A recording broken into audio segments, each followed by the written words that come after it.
بسم الله الرحمن الرحيم حكم الدكتاتور وسانو كلا هدي ردان إني مدة غير قادنيسو إني سو كبسطو dadka wax ka qoray iyo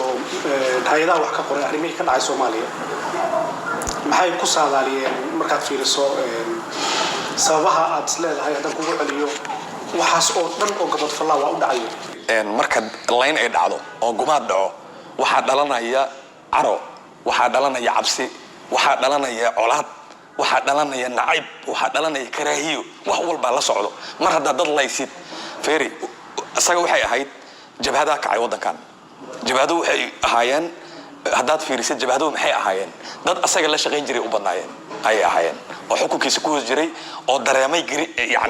dareemay in aysan meeshii lagu ciqaabayo oo la leeyahay annaga wax ka dhignay annaga wax ku siinay wax aan la wada lahayn dareemeen waa fakadeen dadka dhan u jeedid waa dad ku dhex jiray systemka ma garanaysaa oo fakaday oo jabhadii samaystay qaaday qaar asaga la socday xataa taageersana Cabdi Maxamed Amiin ka mid abwaanka weynaa oo asaga u heesay 1969 ninkii tiriyay wadadii caday xagta saartay ku caraabiyo امريكي جري ونكلها جبهده أها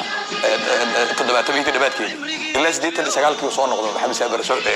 يعني كده بندي وحو اللي في نايندي جنوري هسي اللي بوسو تيم حرسيات سيدا ورنينكو دينكو يلا نجروس القضية ما كده نوع عسى حياة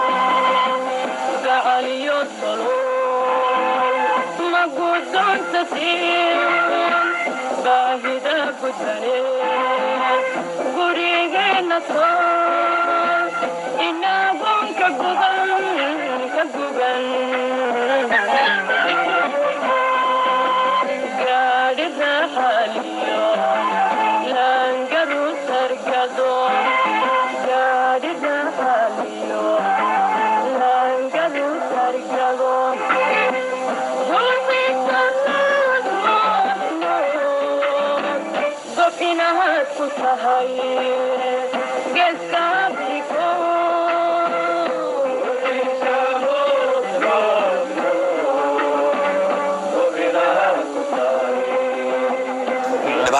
ودنكو قلي هيد أصلاً مارين وعي ونبض كمارين وعي دمشين كمارين وعي ما أنا كمارين كرنا واحد كليو يقنا وحيد أو كاسوسو مقتاي إن حقوق فاشيستة كل واحد يريد مركو أسكري كنا قناع أيوه حب أسكرت النقطة صدق أيوه أفرت صدق شلتي إن فاشيستة محيان كو إيطالياني حقوق جميسي الصومالي صومرة كو يقول لي تأهين ودنكو حكومة عين كو سجال بغلباتني لبادي إلا أفرتني كود إنجليز كأكثر يودن نمان كأد مقليس أحيانو كلي أسأل لي صوم مقل ودتك كو استعجل أو يعني دتك كو فلاي نمان كاسي أحيان وفيش شهر بدر عدير نمان كأبور صومالي كأبور عبرت هاي وماشان هذا مول بقولش له به إن أو هنجرتي كورج درسود لما رواية أحيان وصومالي إيطالياني كلا قيبيسيد صوت أفريقيا أحيان نمان كاسو أساق وأها أسكري intelligence يقول قبل سون وردي وأها ويقول له شغل جري وهي ودك كنا عاي دولة قيستي أما قبائل قيستين يا مسؤولية القضية. أوكي. إن سر علمي هذا وأنا أفير إنه وحي وطن كان كده هاي لابوي. وstate violence كلام violence. يعني ذنوب كل عادي أما يديك لوجود هذه يدبات لوجود يستمع قرنك يمع قبيل. صوماليا تاريخي أولهيد أنت جرتي إني قبيل ديك سوق ستسكدش إلا ما أنت تسكد لسه. لكن واحد عصبة وحي هاي وحتى جميسي أوصل سمين state violence. إن ما قرن كله يسكت ظلميه وأنا واحد اللي سوء من لا ما أنت وأنك ماشي قبطبة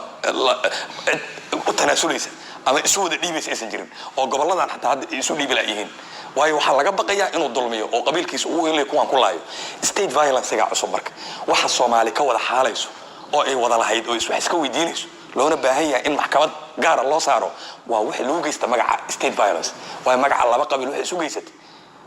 ده كم هنانسر إنسوا سعود وهذا لبض بيلو ما أنت تدريس هذا تحتاجه هذا مع conflict resolution إن أردت الحلش وحلا جاي يابا إني كهرلان cases ما دروا داعي أو يسكت دلين أيجا أما أيدتكو كلا دلين وديكو كلا قاتين لا بقولوا سنة كورني يسوي ديانا لقى يابا يحل جي إن قميص يقودك سوق إن يرادو ما أنت هسيدت نجد دلين وواحد فرن عندما لهن وسمال دقنوا له هو يسكت دلين لكن تنقود درا وحدة وواحد كل عايز state violence قرن كان لو وضلها وعشورتي سقفل بالقصة قاعدة وعيد قفل بني إنه برضه تجري وحفظه ورديه dadka lagu gumaadayo waqooyi inta loo tagay diyaarado lagu kiciyay oo diyaarado ciidanka galayna yihiin ogow ciidanka waqooyi galay Soomaaliya oo dhan isugu jireen ciidanku meesha dulkay فهمت gobolladan hadda qaar Jubbaland iyo ciidamo qabiil u geeyay Hiiraan iyo gobollada dhexe ka dhacay qabiil ku beenay haduu ka shaqeysta kuwan laakiin xagga wuxuu dulgay ciidanka qalabka sidoo dhan qabaa'il meesha degan oo hubeyna dawaa jirta oo yiri yani laaya oo waxoogaa wiiqa dadkii falkan geystay state-ka u shaqeynayay ee dulmiga geystay qabiiladooda la joogaan cid haysatana ma leh kaytaan maxaa laga hadlaa waa dameer la'aanta fiiri waxaa jira buug laga qoray qabyaalada taala Afrika tan Soomaaliya xataa ma Afrika oo dhan uu ka qoray Jean François Boyard buug dhan oo kaga hadlayo political tribalism qabyaalada siyaasadeed marka waxyaabaha uu macnaynayo waxa kamid ah oo yani lagu dabaqi karo Soomaaliya qabyaalada waxa ugu weyn ee qofka ka qaada dameerka waay waxa ugu weyn oo waxyeelada ay qofka u geysato Afrikaanka ah ethnicity waa mogtahay waxa ka jira anagana waa colonism waxa Soomaaliya laakiin waa isku midkii caadafada ibn walba isaga midkii waxay ka qaadaa dameerka fiiri waxaad arkaysaa nin dhan oo gacan ku dhigla oo dhigyaaba oo qabiil lagu daafacay oo loogu heelinayo qabiil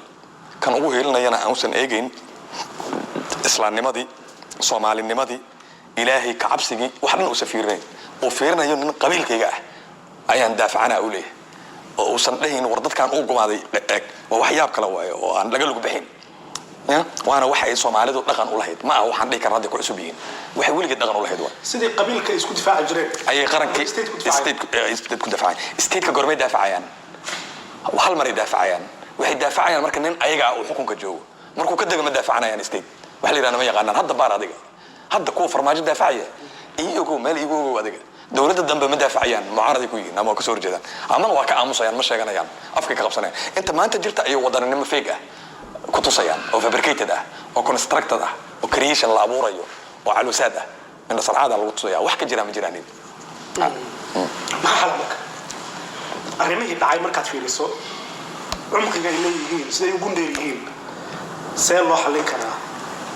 oo Soomaalidu ay uga bogsoon kartaa gaar ahaan markay timaado arrintan awood qaybsiga iyo siyaasadda waxaan maraynaa marxaladii ay mareen wadamada burburo dhan laakiin anagana lama marsin waxaan naga hortaagan international community gaan xalana joogaan naga hortaagan inaan marno waa laba waxyaabood inaan marnay diidan yihiin waana waxa aan isleeyahay anigu waxay rabaan in colaadda Soomaaliya iska soo dheeraato oo aan la joojin iska socoto labada waxyaabood waa maxay waa in la helaa guddi dib u heshiisiin qaran ah oo waxaan dabagala waa in la helaa maxkamad qaada danuubtan guddiga dib u heshiisiinta iyo oo dad qubara ah iyo odayaal iyo dad waaweyn la isugu wada geeyay iyo mutacallimiin waa inay ka fakaraan qaabka dib u heshiisiinta loo sameeyo waa in la sameeyaa qaab iscafis ah laakiin qofka waa inuu qirtaa for example tuko kala hada gibilay ayuu dad ku gumaaday sanadka hore research kasoo sameeyay gibilay dadkii aan u tagay ugu dulooyeen markaan dabcana wax wareysto waa lagu dul baroortay anigii yaabay saan u sii wadi lahaa xogta u sii aruurin lahaa mar joojina mar waa bilaaba mar dhex waa joojina si aan dareenkooda u dajiyay magaalada gibilay way ayuu ka ahaa mogta 5th brigade ku haystay guutada shanaad dadkii ugu mahadayay marka qabiil u kala saaray askartiisu qabiil u kala saaray iska dhaaf shacabkii askarti ayuu inta kala qeybay bodyguards soo wareystaan aniga ee kuwa isaga la shaqeynay tu kala saaray ayuu wuxuu baawar la saaray la maanta lama hayo waxay dadka loo inayaan dadkoodii oo lafooda ismeel ku sheegeen way bal ilaahay baan ku dhaltay ka sheekaaday meel ay ku sheegay qaranka Soomaaliya way wax saas sameynay oo qabiil u kala saaray qarankaas dib u dhalana meel dadkii askarti xoogga dalka ilaa 60 kala soo dhisay ee 80 labada qabiil inta loo kala saaray xagga u kala baxa ay u soo jeedaan dib dambe askar isku aaminaysa ma jira oo dhalna duke oo haddana xukuumadda maxkamadda xukuntay in safaaradda Soomaaliya oo lagu arko madaxweyne soo dhaweynaa ka war damir la'aanta ka mid tahay oo dad daafacaan oo farmaajo isla sawiro waxay ka mid tahay damir la'aanta qabiiliga ah qabyaalada keenayso qabyaalada keenayso adigaan lagu eedanaa qabiil asagana sameeyay ku dhex jiro dhaxda baalnay waa tayaab kale waay oo aan runta laga sheegin ma garanaysaa laakiin wax walba de wax walba tan ka soo baxay arrintan waa arrin noo taalo oo dadkan iyo dalkan kalama tigin kalamana go'in dadku wuu isku qasban yihiin laakiin cid isku hayso oo ka talisay la yihiin maxaan la gudboon marka Soomaali waxa nala gudboon intaan Mareykan iyo ku dhaxraadin lahayn iyo Ingiriiska iyo dibadda laga dhaxraadin lahaa iyo Belgium iyo loogu tagi lahaa kuwii danuubta galay in dawlad Soomaaliya xalaal la helo oo dadka matasha maxaa dawladda wadanka looga helay legitimacy maxaa lagu leeyahay oo ay ku haystaan shabaabka iyo cadaaladii fulinayaan Soomaaliya justice system cadaaladii ful hadda u dacwato tiraado tukaa jooga meesha la yiraahdo beledul amiin iyo mubarak iyo jilib iyo waa ku soo qabanaya shabaabka mugtay waa in wax cadaalad la helaa systemka cadaaladda ayaa corrupted ah dawladda Soomaaliya cadaalad hadii jiray security-na ma jiray dawladnimo ma jirayso waa in qofka qof soo eedeeyo loo maxkamadeeyaa oo loo soo qabtaa mugtay marka intii Mareykan iyo Washington iyo Virginia loogu tagay tuke waa in maxkamado garsoor cadaalad la sameeyo oo qofkii Soomaaliga dhibka sheeganay loo qabtaa qofkii dhibaateeyay oo magac qaran ku dhibaateeyay mugtay hadda dad wax dhibaateeyay saraakiil hadda la haystaa oo gurigi Abdurrahman Shukur weeraray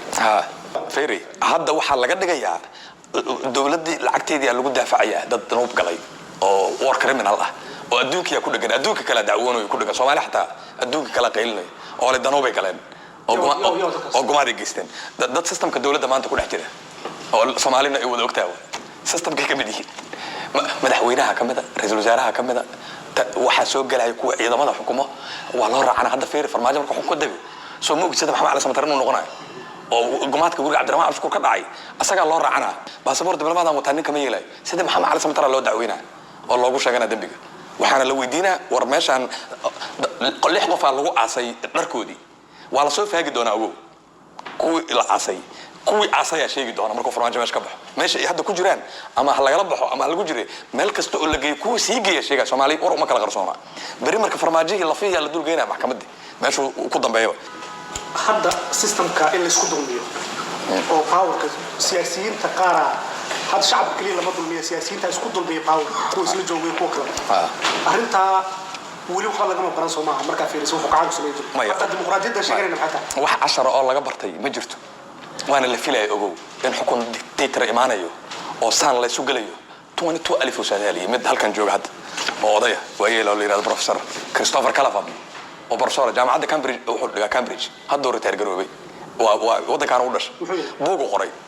oo Soomaaliya iyo Afrika ka sheekeynay waaba inta la yaabaan muujada ah noodkaas meel gooni ah dhigtay oo leeyahay si ku socoto state building Soomaaliya ka socdo qaranka la dhisay maalin walba international community ay ka kabayaan soo u socdo marka dawladda dictator gacanta u galay 22,000 kii qoray waxaan aad sheegto dhan qofku baahido baarax ku karadi kara waxaan waxa lagu tagayaa jaamacadda London School of Oriental and African Studies yaalan documentiyada ku horkeynay African Studies School of Oriental African Studies oo sawaas jaamacadda London qaybta Afrika laga darso iyo bariga iyo Asia ayaa lagu tagayaa qaybta Soomaaliya u tagayaa kow laba saddex ilaa saddex qaybood oo Soomaaliya leedahay meeshaas oo ka soo helaya xogahan oo dhan meeshaas yaalaan hatta waxa yaala jaraa'idkii Hegan iyo ayaala iyo Soomaaliya ka soo bixi jirtay tameeyay waag Maxamed Siyaad iyo hatta dalka yaalo lagu tagayaa lixdameeyay soo baxay waxa soo dhan document ah wixii ka dambeeyay National Archive ka la tagaa British Library la tagaa meel badan waxa waqti Soomaaliya taasanta Library of the Congress xog badan taalo Roma oo aan tagay sanadka hore ka soo sameeyay archive-ka Talyaaniga wax badan yaala meel badan wax lagu tagaa Soomaaliya ardeed meel wax ku qarsoon ma feeri archive-ka wadanka doodumay oo yani la baabiye la bilaqaystay waagi 1991 dawladda dokumentigeedii waxeedii taariikhda xataa oo taalay meesha Gaareza oo xamrweyne oo ilaa Saciid Barqash hadii la baabashay wax ka haraya la adduunka oo dokumentiga dawladda hadda bulletin official iyo kale kontonka ilaa 89 aan waa haya gacantan ku haya aniga kuuba hayaba oo igu jira meeshan ilaa waa dokumenti official waa bulletin soo baxay digreetooyinka dadka lagu magacaabay lagu sameeyay institutionada wasiirada lagu magacaabayay lagu magacaabayay agenciyada yani hay'adaha dawladda ilaa kontonkii markii dawladnimada diyaarinteeda la bilaabay office ilaa 89 waa la daabici waay wadanka waa fragmented wadan eber waa wax la daabac ma jiro oo dawladda daabacday marka intaas aan haynaa anaga